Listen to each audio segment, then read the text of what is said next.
The AOL Time Warner merger was billed as the deal of the century that would create the ultimate media and internet powerhouse, but it quickly became the single worst corporate merger in history, destroying $147 billion in value almost overnight and wiping out entire fortunes in the process. Announced in 2000 at the peak of the dot-com bubble, AOL bought Time Warner in a massive all-stock deal valued at $182 billion, thinking the old media giant and the flashy internet upstart would create endless synergies and dominate the future. But reality hit like a freight train when the bubble burst just months later.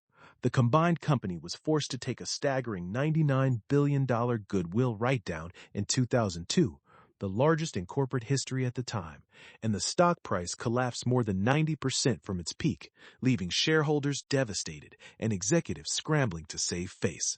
AOL was losing subscribers, advertising revenue evaporated, and the promised magic of combining old and new media never materialized at all, turning what looked like a brilliant power move into a total financial catastrophe that destroyed hundreds of billions in market value. The executives who pushed the deal hardest ended up disgraced, and the AOL name was eventually dropped like a bad habit as the company tried to pretend the whole thing never happened. Think about it. This was supposed to be the future of entertainment and technology, but instead, it became a textbook example of corporate hubris, massive overvaluation, and timing the market exactly wrong at the worst possible moment. The elites in the boardrooms and investment banks raked in their fees, while regular investors and employees watched their retirement accounts evaporate in the fallout.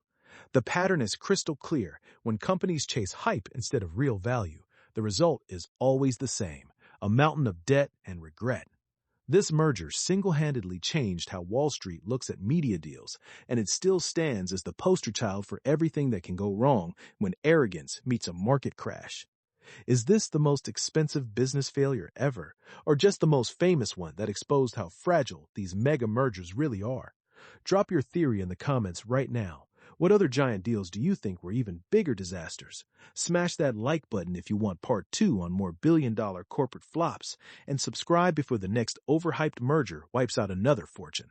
This is Checklist Chuck, exposing the most expensive fails in history and connecting the dots they try so hard to hide from the public eye.